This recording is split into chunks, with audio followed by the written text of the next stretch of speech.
Sebelumnya, perkenalkan kami dari kelompok 9 TPB 12. Di sini kami akan menjelaskan mengenai lapisan anti air yang terinspirasi dari daun teratai. Sebelum lanjut ke pembahasan, kita kenalan dulu yuk sama anggota-anggota kelompok ini. Yang pertama ada Bonatu Hasihombing dengan NIM 121370030 dari Prodi Teknik Pertambangan.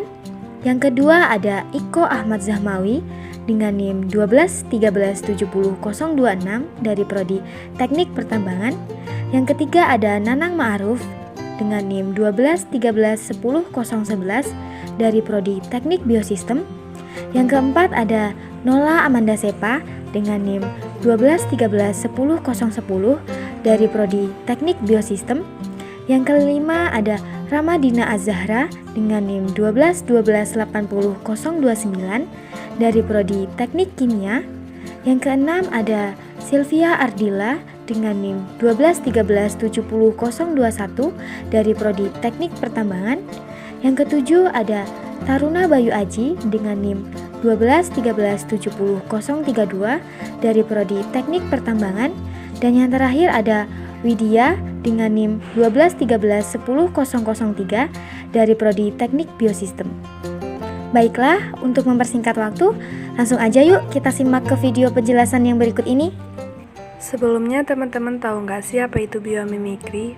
Jadi biomimikri ini ialah ilmu pendekatan yang menciptakan sebuah inovasi untuk mencari solusi dalam tantangan yang dihadapi manusia dengan menempatkan objek alam sebagai model perancangan dan sebagai inspirasi dengan meniru bentuk dan pola yang sudah ada dan teruji di alam, kemudian dikembangkan dengan ide-ide brilian manusia yang lainnya. Selanjutnya, tujuan dari biomimikri yaitu untuk mencapai sebuah produk dan cara-cara yang baru untuk kita hidup dan beradaptasi di bumi dalam jangka waktu yang cukup panjang.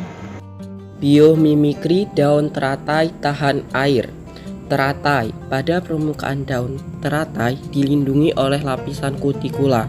Kutikula tersusun atas senyawa lipid berupa lilin dan polimer hidrokarbon yang disebut kutan. Kedua senyawa ini bersifat hidrofobik sehingga jika air mengenai lapisan ini tidak akan basah. Kutikula tersusun atas senyawa lipid berupa lilin atau wax dan polimer hidrokarbon yang disebut kutan. Efek lotus tidak hanya membuat daun tetap kering, tetapi juga membersihkan diri. Superhidrofobik adalah sifat anti-air super yang timbul akibat adanya pengaruh timbal balik antara tingkat kekesaran permukaan bahan dengan energi rendah permukaan. Untuk contoh pemanfaatan serta penerapannya, ada banyak sekali pemanfaatan yang dapat diterapkan dari mengadaptasi daun teratai ini. Dimulai dari yang ada di sekitar kita seperti cat tembok hidrofobik yang bersifat anti-air dan juga anti-noda.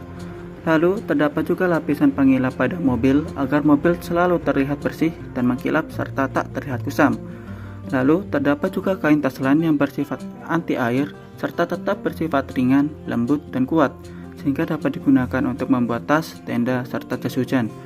Pemanfaatan serta penerapan dari pengadaptasian daun teratai ini akan terus berkembang serta meluas mengingat semakin meningkatnya kebutuhan manusia, sehingga sesuatu yang bersifat anti air serta anti noda akan sangat dibutuhkan baik dalam kehidupan sehari-hari maupun dalam ruang lingkup yang besar.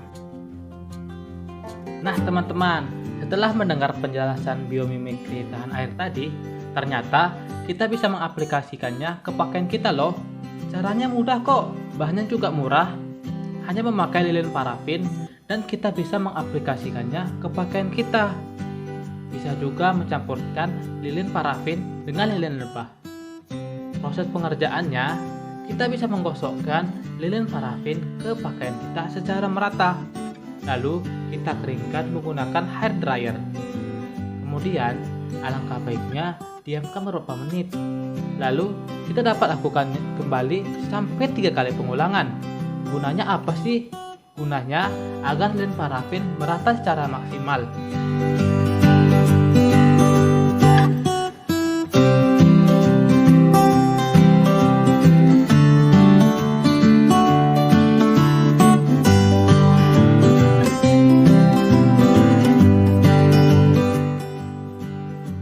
Nah, jadi deh waterproof sederhana pada pakaian kita.